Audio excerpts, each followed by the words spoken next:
Hello and welcome to the Transcendence Succeed Show. I'm your guest host, Megan North. I'd like to thank all of our wonderful sponsors of the show, Quantum Awakening, Voyage of Transcendence, myself, and our lovely guest who paid to be featured on the show today. And today I'm joined by an amazing person who was introduced to me through a networking group. And as soon as we started talking, our connection was instant, and the energy I got from my conversation was incredible. Shannon's journey is nothing short of extraordinary. From picking up drugs at just 14, spending his 18th birthday in Parramatta Prison, and even escaping from Silverwater Prison in 2001, Danny's life was defined by chaos and addiction.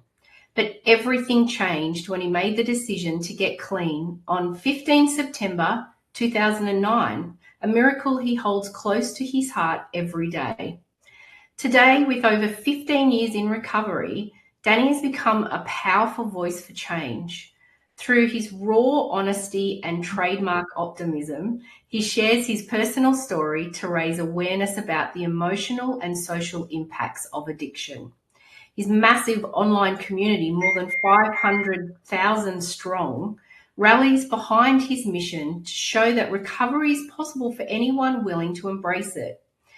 As the founder of Encapsulator, Danny has created an innovative video journaling platform that's changing the game for personal growth and recovery.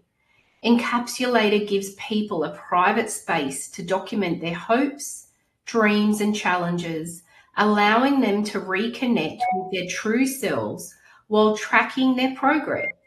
It's more than a tool, it's a movement that's empowering people worldwide. Danny's mission is simple yet profound: to spread happiness, hope, and empowerment.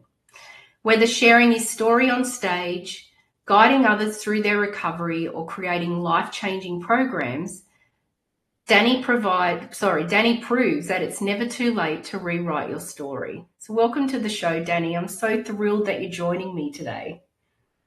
Thank you so much for that beautiful introduction, Megan. To hear it out loud like that, it definitely brings me joy. One of the things that really stood out is my kindness. I do really love to help make people smile, like underneath all the addiction and me helping people, like just a simple smile can be so simple and so powerful in this world.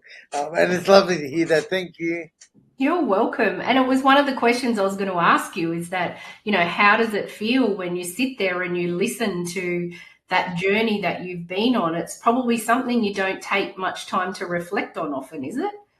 Well, do you know what, on that note, just on Sunday, I was at a little gathering, and I was really reflecting on how lucky am I that I actually, on the 15th of September 2009, that day, my life truly changed.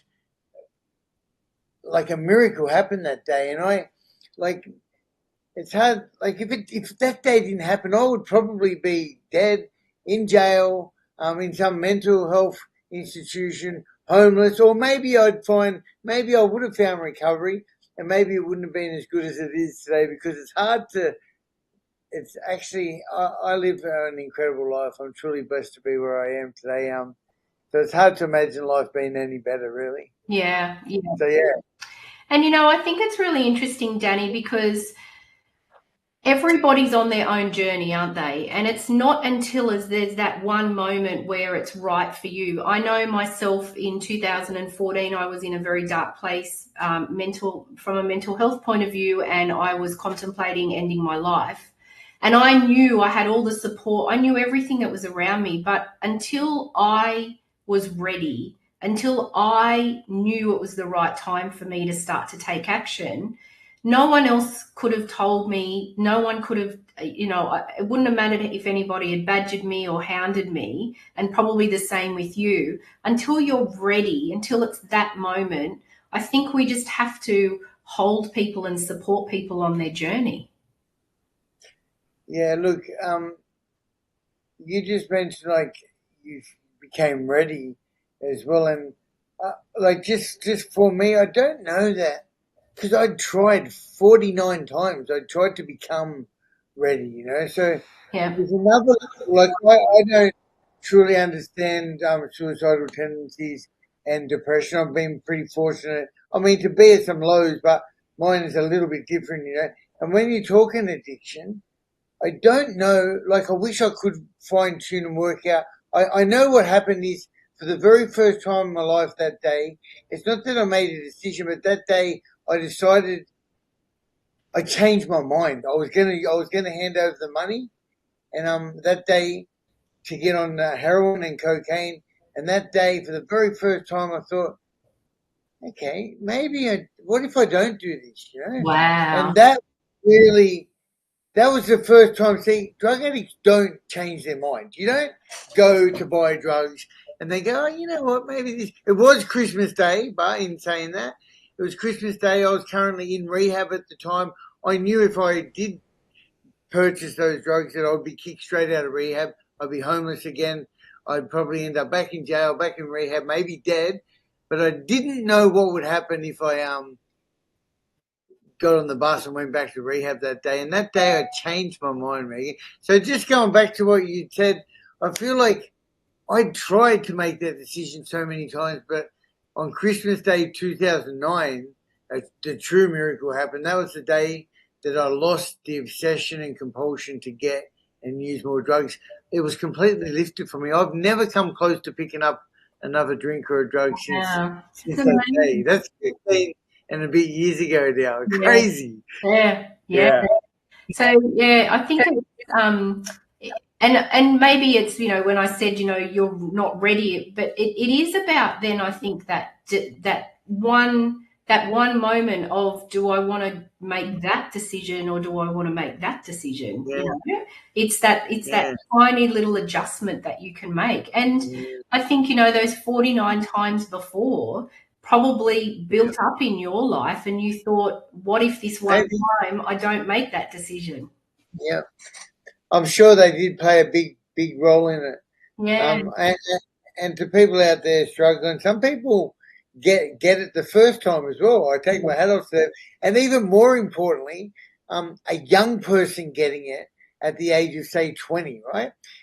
They can think all these things. Oh, Danny used for 17 years. He went to jail. I didn't do this. You can make that change at a young age and not have to go through all the shit I went through either. So, Yeah. Yeah. anyway, just we're off to a good start here, Megan. Yeah. So can we go back to where it all started? Like, what led you down the path of addiction? What was it? What was going Yeah, on in your life at that time? yeah. Again, so I talk about having this beautiful mum. I do have this beautiful mum, I should say, who taught me all my values and morals. All right, so I often reflect back on my childhood as a pretty good time. My dad, on the other hand, he was great, but he was his nickname Shonky. He taught me everything I shouldn't know. So I had this beautiful mum trying to guide and mold me in the right direction, but I had this dad who basically, I wouldn't say he tried to steer me off the path, but I followed him. So, and he never did anything right. So, I learned very quickly that like his life was different to my mum's. They got separated pretty early in the piece too, and basically I felt like he taught me all the wrong things. But so I mentioned that because also another important part about someone entering recovery is we often compare ourselves to other people's stories and think maybe it wasn't bad enough for me, maybe they had it worse, and I didn't have sexual abuse. I definitely want to highlight that. Far out, like some of these people who have been through hell, Yeah.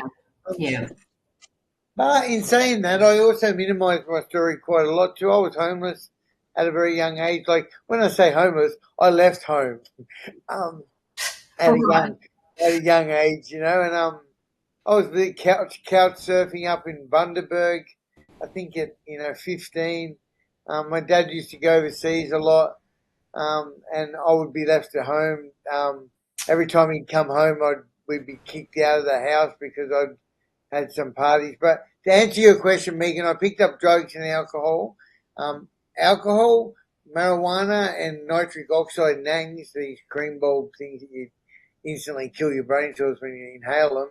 I did that at the age of 14. That was my introduction to drugs and alcohol. It was a big night. It was on this outdoor roller skating ring that was closed down, and I remember coming to after being unconscious on the floor with these broken bottles and other kids laying around and just thinking, wow, that was mad, and that was my introduction to drugs and alcohol. Wow, that's Yeah. crazy. Gosh. And I mean, for some, that might you could have. Some people might just go, never again.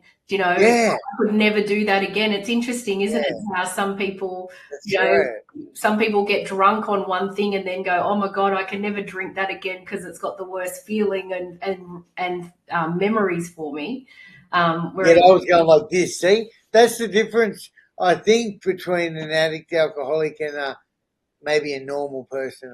Maybe the normal person gets, maybe that was a good idea. yeah, I'm just like, all right, when's next? what's next? Yeah, And next started the next day. Basically, I pretty much started smoking pot very regularly. Then drinking. First of all, probably Friday, Saturday nights.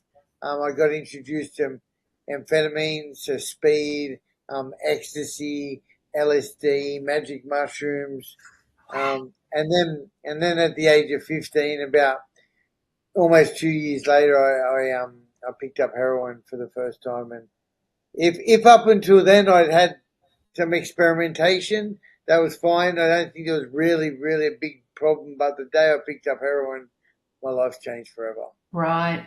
And is that just because it's so addictive and it's just so I like guess so. what is Yeah, it? What's the difference with heroin?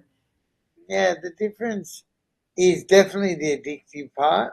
Right, So you become dependent um, right. within 2 or 3 days. Not Really? that I knew that at the time, Yeah. because but I didn't miss a day. I never missed a day of heroin from that first day I picked up for the next 17 years. There was definitely days when I was in jail, okay, and I couldn't get access to it, but there was days in jail when I did have access to it as well. But I basically never missed a day for the next 17 years from the day I picked up. That's a good indication of the Wow. addictiveness, as you just mentioned. Yeah, wow. Far out. That's intense. That's really intense. But that's what we hear, isn't it? Like everyone knows that heroin, you don't go near heroin. And I was scared to pick it up that first time too. It was a bit of peer pressure, but I did, and and do you know what, Megan? People say, "Do you regret it?" I'm going to say no because I wouldn't be here right now with the life that I do have, which I really do enjoy. I've got a really good outlook on life. I've experienced lots of things. I wish there was people I didn't hurt along the way, but Yep. do I regret it? I don't know. I don't regret having the life I have today. I can tell you that much. Yeah. You know what Yeah. I mean? And also what's the point of you putting all your energy into stuff that you now can't change anyway, right? Like you've Yeah, shifted great that point. energy and Totally. put it into how can I make it positive for others? Yeah, that's so true. Yeah. Move on. Like what's the point of just dwelling on the past? I totally agree. Yeah, Yeah, yeah. yeah, yeah. And Love so that. I love that. when uh, when you finally did get sober, like what was different at the time? So you talked about that day where you decided not to buy them.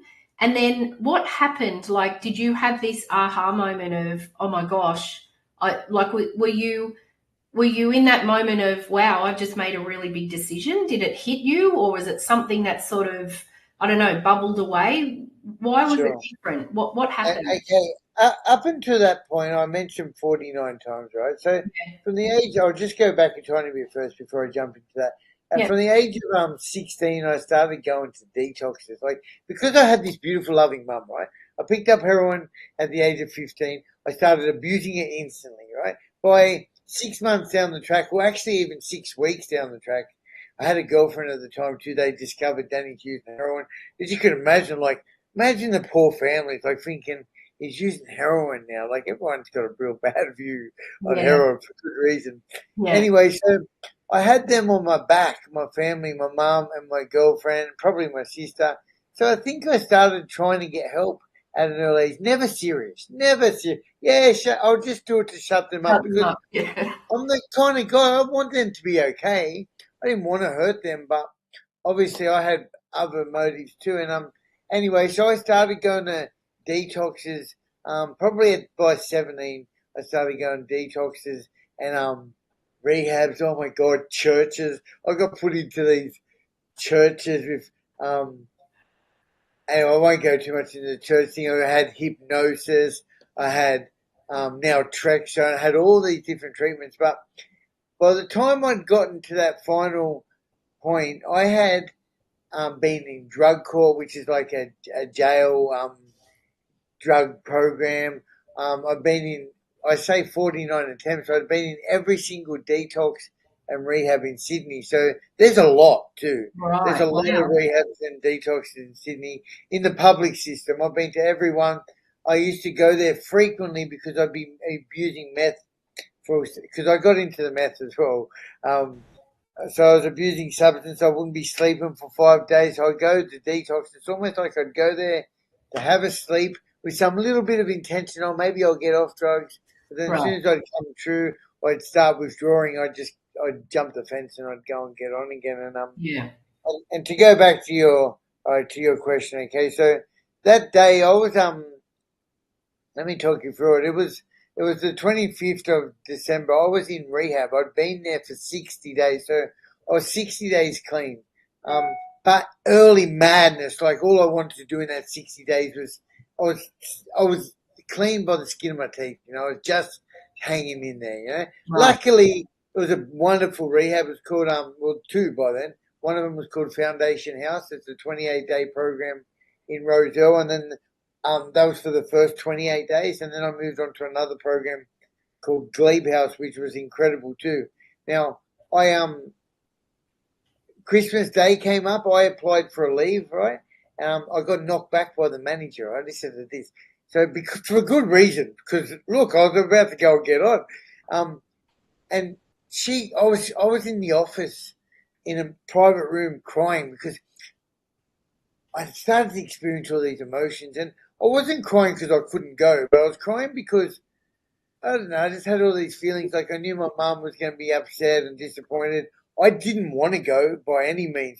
I was full of shame and guilt. And anyway, she just happened. The manager happened to walk in to that room when I was in there crying, right? And she's Scottish. I wish I could do the accent, but she's just gone. Oh, she goes, you can go, like And I thought, oh shit, she's gonna let me go now. So anyway, Christmas Day, I'm sitting around the family Christmas table, right? With 15 loved ones, neighbours, sister, brother, cousins, and I had hurt, stole, robbed every single one of them. So you can just imagine Oh, wow. that's standard procedure, right? Of course I had. I've been using for 17 years. And I just remember them probably all being nice. He's 60 days clean. He's done this before. Oh, Danny, like everyone being nice, but mate, the shame is so heavy, you know. Mm. And that day I left there, I said, I'm going to get on to myself. I can't do this. This is, how am I ever going to cope with this stuff, you know? By the way, I had a son, which we should talk about too. So he was there as well. But still, I couldn't cope. And on my way back to the rehab, I stood at the turning point, which was at Town Hall Station. To my right, I could go up there and buy heroin and cocaine, which is what I wanted. I wanted both of them. Yeah. For Christmas. And I knew what was going to happen. If I go up there, I'm going to, like I said, I'm going to get stoned. I'm going to get kicked out of rehab. I'll probably end up back in jail. I could end up dead, but I didn't know what would happen if I didn't. And that day, I looked at that bus and I thought, I'd heard this thing over and over and over and over again around consequential thinking. Like, you don't have to do it. There's things like if the first one does the damage, and if you don't pick up the first drug, you can't get stoned, and you know, like do it tomorrow. All this stuff was going through my head. Yeah. But I thought, you know what? And I didn't do it. I got on the bus, and I'd say, you know, that day a miracle happened. I lost the obsession and compulsion to use. But to answer your question, I went back to rehab, right? This is the untold story. I'm full of anxiety because I'm just about to hand over the money to get on. I've just worked really hard, 60 days. In my head, I've blown it. It's basically like I've used because I was just about to, you know. How am I ever going to survive tomorrow or the day after or the day after? And in that moment, maybe that day or the next day, I was walking up and down the stairs at this rehab full of anxiety, stress. And one of the counsellors, he spotted me. He goes, Danny, he says, come here. He says, what's going on with you? And I told him. So I told him maybe 24 hours later. I said, look, I tried to score yesterday, you know. There's another bit I didn't mention, which we don't need. I'll just quickly touch on. On my way to my family's that day, I actually got off the train at Parramatta as well and tried to get on. So before I even got there, I started to get on, right? Yeah. So I had all these feelings going on, and I told him, and he kind of laughed as I do when I'm talking with someone because I remember that insanity of the early days. And he just said, you didn't, Dan, you know what I mean? And you didn't, and you need to acknowledge that. I really respected this man, and do you know what? I also say a miracle happened, but I've worked really hard for the next 15 years. I still work really hard. Like, it's not as if some power come in and just say, yeah, get rid of this. Or like, I've worked hard, and basically, but through my hard work, I've never come close to picking up another drink or a drug again, you know. Like, I completely lost that obsession to use. That's amazing. It is pretty amazing. It really I love hearing that story. Yeah, yeah. So like I just feel this huge immense feeling of pride for you as well, you know, like it's a huge thing to overcome. Yeah, look, I often say luck too. Like, I'm happy to say luck. People say it's not luck, then you work hard, but bullshit. Like, so many of my mates are dead too, you know. Like, I've lost 100 people there's probably more now, but 100 people dead. People that I knew, people I shook hands with, people who are still on my favourites list on my phone, people who I hugged through heroin overdose. And pretty much 97 of those 100 would be from heroin. The other 3 would be from suicide and alcohol-related deaths. But, mate, I think I'm lucky, and I think I'm lucky because I just so happen, it's like the stars and planets align, right? They're in the exact right time, and that day, for some reason, I changed my mind through hard work, of course. Yeah. And my miracle happened. So, So there's definitely pride, but I just think whatever it is, it's a good feeling. I tell you that. Absolutely. Absolutely. I think it's love. And I love that you know, I think it's really lovely that you sit in it and you acknowledge that you are really proud of it and you have all these feelings, because I think it's something that you've got to continue to remind yourself of as well. It's none of, you know, don't downplay it, or it's what you did. And I think that continual self-pride, I think, probably can get you going and gives you even more motivation, probably. Yeah, thank you. I agree. I Yeah. think it's important. I think there's a fine line between going over the top as well, because like ego is a real ugly thing too. I think, and Yeah. I think there's a real fine line between being true to me, and me is, yeah. I just on that, just quickly, I just think there's a fine line between, um, you know what, I'm only one drug away. I believe this. I'm only one little slip, one mistake away from becoming a full blown heroin addict back in the gutter again. So I don't ever want to forget that. So I feel Yeah. like, Yeah. yeah, I feel Yeah. like, Yeah. Yeah. Okay, so we're going to have to hear from our sponsors. yeah. So, sorry that I have to break up this amazing conversation, but we will come back. So, it'll just be a couple of minutes of hearing from our amazing sponsors, and I'll see you soon. Okay. Thank you.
Welcome back, everybody. I'm here with Danny Shannon.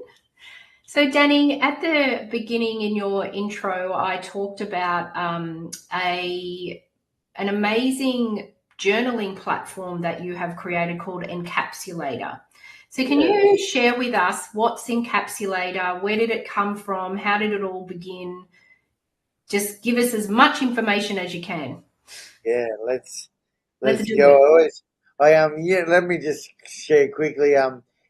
Encapsulate is my baby. It's a video journaling app that I've created. I'm the inventor of the world's first video journaling app that has on-screen prompt questions to guide you on a journey of personal development, discovery, and wellness.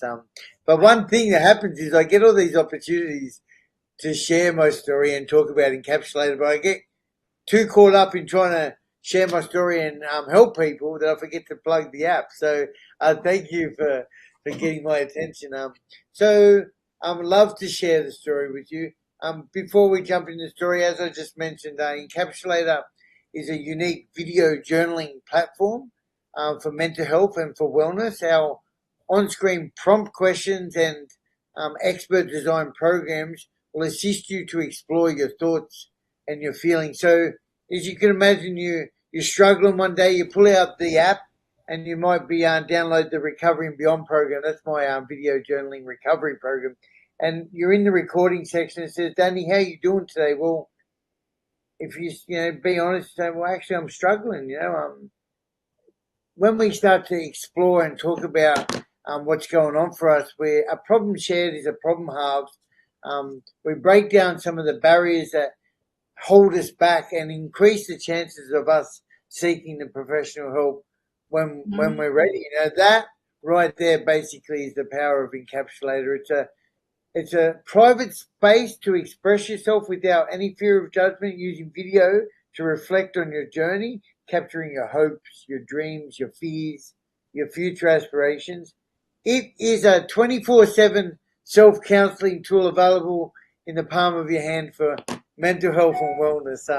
So that's what it is, Megan. But where it came from, this is another really exciting story. I love sharing this. Up on my wall, just quickly, I don't know if anyone, there's Encapsulator, and you also see New York, and Dream Big 2027. So I'm gonna just touch on that. I was sitting in my office at the same rehabilitation center that I mentioned last, Glebe House, as a worker. I worked there, right? I've Oh, been there. Yeah, I was just. It was 2016, and I just celebrated a big milestone, maybe 5 years, and I was sitting there reflecting on my journey, right? On the opposite side of the desk where I was once a client, just over there. And I was chuffed. I was full of gratitude. I was thinking, I wonder what I was like when I first walked in those doors. What was I thinking? How was I feeling? I often talk about those things, but I couldn't really connect with how lost I was. Like I was really, really lost. And I thought, you know what? This was a little bit ambitious, but I'm going to record a video to myself for my 10-year birthday. It was like a little idea that I'd come up with, like a time capsule. And I yeah, thought, all right, what am I going to say? So I did a little bit of research on some questions that you could answer when talking to your future self, which are now our prompt questions, right? I printed out the paper. I went into the office next door and I started the camera rolling on this old school Sony camera. Immediately when I started answering those questions, the first question is, what's your name in today's date? Today I'm Danny, and it was the 16th of June 2016, and immediately I thought, this is a really weird therapeutic process. This is me talking to my future self. Okay, I yeah, started talking about some questions about my family, my loved ones. I thought, I hope I'm okay, because, as I mentioned earlier, by that time I'd probably lost 50 people mm, through overdoses and stuff. I thought, my yeah, God, I hope that I'm okay. And I also started to get quite emotional too, because it's just me thinking about my family in the future. I hope that I had a good relationship with my son. Um, my daughter, by the way, didn't even exist at this time. Okay, I've got a 7-year-old daughter, and when I watched the video 5 years later, my daughter's like beside me. It was like so nostalgic and therapeutic. I also thought about all the men I was supporting. So we would have lots of men coming through the service, and so often they come up to me and say, "Danny, like, when's stuff going to get better?" It's I haven't changed, but as a worker, I'd see all this change in people. So I yeah, started to get every single client who entered our doors to record a video message to their future self. yeah, Now, the feedback was absolutely incredible. I knew what it was like for me, but for these men going into that office, answering these questions, often quite resistant at first, because, as you can imagine, especially in this space, drug abuse and the life we lead to get drugs can bring up a bit of paranoia. yeah, But I would assure everybody that it was completely private and secure. Nobody else is going to see your video. yeah, They would walk out that room and go, far out, Danny. That was amazing. yeah, Um, People who never cry often talk about getting quite emotional. Something about talking to your future self and probably the loved one's questions brings up these raw, unguarded emotions in us. And sure enough, I captured about 250 videos over the next few years. In 2017, I took a trip to America where I had saved up a bunch of money and I was going exploring. I did 18 states in a camper van with my best mate, Sam Wallace. And everywhere from LA to Florida to New York, I was following 12-step fellowship meetings. I'm a member of Narcotics Anonymous, and I'd go to those meetings, and I just started to meet all these amazing entrepreneurs. Like over there, they don't get hooked up the way we do. That you wouldn't do 49 rehabs in America. for free anyway, you know, like I did. Yeah. So I met all these little hustlers, and you know, by the time I hit New York 8 weeks later, I was so inspired by everybody, and I'm having a chat with this girl called Tara in Manhattan, which is in New York, talking about developing my concept into an app. And that's where this vision board begins, because in 2027 I've got this manifestation that I'm going to be having my office in Manhattan overlooking New York, supporting hopefully 1 million people through our app. So we've come a long way from then. That were in the beginning, it was a time capsule concept with a countdown. These days it's an engaging program. So each video journal program will have an amount of activities that you'll do. The first one always starts off with recording a message to your future self. There's training videos on each activity. There might be a 10-minute training video from the coach, and then you go on and answer questions relating to that video. And the learning part of the app really happens when you start to express yourself in privacy, using our on-screen prompt questions to explore your thoughts Right. and feelings.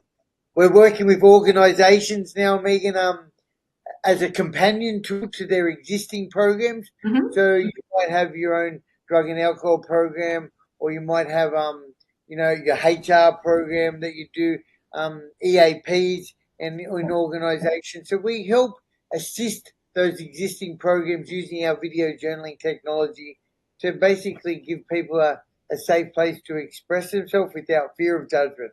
Oh Yeah. my God, Well done. Well done. and yeah. and so, do you think, what is your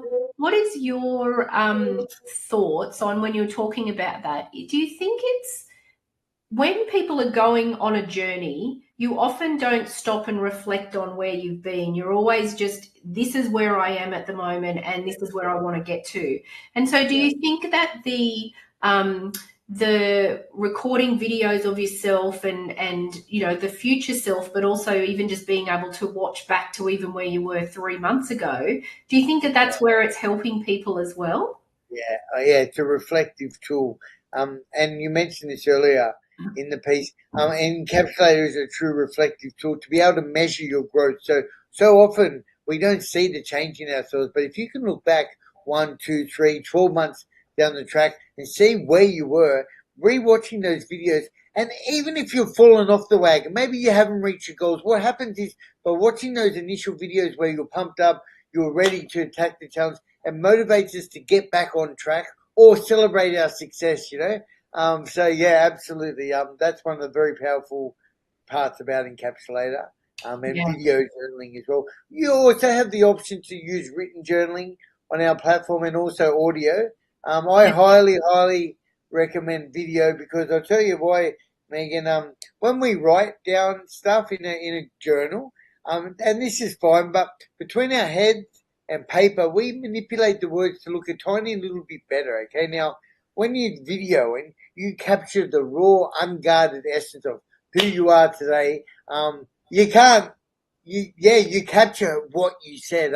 That's a pretty powerful tool. Yeah. And I think watching yourself too I think is very powerful. You know, I mean, I laugh at myself when I first started to do, you know, Yeah, videos good on on. social media. And sometimes Yeah, I look at one that I did like 3 years ago and I think, oh my gosh, you know, compared to how I show up now. And you think, oh, wow, isn't that interesting? That's where I started. I don't necessarily do that anymore. Wow, I've really grown. And so I think visual, I think, is yeah, you can't, there's no other explanation that you can give to visual because you're seeing it, whereas if it's written you can really interpret it a different way. yeah. You just gave me a great idea. Then I Oh yeah. forget. I really need to go back to building a program for creators, because this is what happens, right? When you practice using our video journal technology, right, you got questions. We're asking you questions that help build your confidence, your self-esteem. You then have the opportunity to go back and look at those videos, and this is how we learn, isn't it? Through repetition. Yeah. So yeah, I want to build a creators program to help people who struggle with that exact same stuff. But yeah, you're right. Absolutely. It's cringe. It's cringe, isn't it? Looking back at those old videos, it's like, oh my Yeah. god. I always look at myself sometimes, I go, "Oh, bless," like, Yeah, bless. I "Oh, love that. bless." Because I don't cringe too much these days either. I love that, Megan, what you just said. Yeah. It's like you can just see the change. Yeah. Some people really hate. Some people. What I've discovered through this platform is that There's two types of people, right? There's the one who does not want to know what they look like or what they said 5 years ago. They got absolutely no interest in knowing. And then there's the other ones who are nostalgic. Yeah. I'm the nostalgic kind of person. Yeah. Um, Yeah. yeah, it's funny how some people just do not. Ooh, I did not want to know what I was like back then, which Yeah, is quite yeah. fun. And I could Yeah, also imagine too that for some people who are in the midst of, the deep recovery and that sort of thing, there's probably they don't really want to look at themselves because that's very confronting when you see yourself on screen. If you yeah, can, if you're looking at yourself thinking, wow, because it's easy to ignore a mirror. But if you're recording yourself and you're in the depths of recovery, some people probably don't want to really look at what they're looking like at that moment as well. Yeah, yeah, yeah. That's true. That yeah, it's true. But you know what? Capturing those precious. What Encapsulator does, okay, this. We create and capture precious moments in time that would never have existed without our platform. yeah, The yeah, questions that we ask are things that you're not going to be doing on Facebook. I can guarantee you that. They're not going to be doing. We create a moment in time for you to share with future generations. Not only that, but to maybe possibly inspire other people who have been down that same track and to look how far you've come. There's so yeah, many benefits. yeah, Video is a great thing, yeah, yeah. we just got to get our heads around it a little bit more, I think. And so, how do people get access to Encapsulator? We've got a web platform, encapsulator.io, and then there's the app as well. So you've got up on screen the barcode to our website. There's also it's available on iOS and Android, guys. You can just jump and it's free to begin too. Most of our programs have at least half the program free on the public platform. And then if you do get to a point where you've gone through a few of the activities and you're prompted to subscribe, it's like $5 a month. So Okay. it's like, and then you can upgrade to get access to multiple programs. We've got 30 existing programs on the platform now. Things from gratitude journals, drug and alcohol, the Hear Me Out program, precious memories, a message to our younger self, a message to our older self. All of these programs are set up with different series of questions to help take you on a journey, basically. Great. Yeah, wonderful. It's amazing. Thank you. Yeah, And thank you for creating that because I actually think that it's going to have a very big impact on a lot of people. yeah. Yeah, Thanks, man. I think it will too. I've been working very, very, very hard on Well, when I say working very hard, I left school very young. Okay, and this is to anyone who thinks you can't do it. Like we can do anything. I left school very young. Now I've got no idea what I'm doing, but I am quite passionate, as you can see, about what I've developed and what I've created, and also the people I want to help.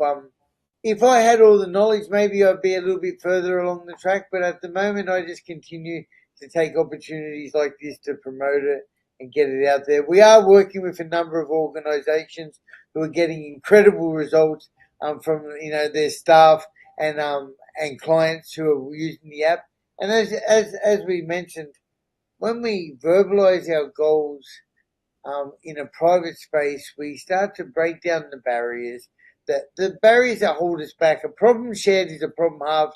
And if you feel comfortable after a few goes at encapsulating, you might just talk to that person you need to yeah, get the help you need. yeah, yeah, Which that is an incredible, incredible thing that we've been able to create. yeah, yeah, definitely, definitely. And so, with your recovery, so Yeah, you're 15, more than 15 years in recovery. How has that impacted your family, especially your kids? yeah. All right. So my boy is He's 23 now, right? The poor kid spent the first 10 years of his life visiting me in jails and institutions, jails, rehabs. Um, Thank goodness my mum got custody of my boy and his mum's mum, the grandparents. He we had no relationship. It was horrible. And I got a lot of shame around that. When I got clean in 2009, I started working on that relationship. Today, I've got his car here. He we've got a pretty good relationship. You know, we speak most days. Um, and look, it's taken 15 years. You see, mate, kids don't forget. I hate to tell you, but you can't just fix it like that. You know, like he grew up without a dad. He grew up, and the fact is, I was so selfish. That all I cared about was myself. So Yeah. it still has some kind of impact on him. Yeah. He doesn't want to blame me or point the finger, but the fact is, it still has some kind of impact on him, you know. Yeah.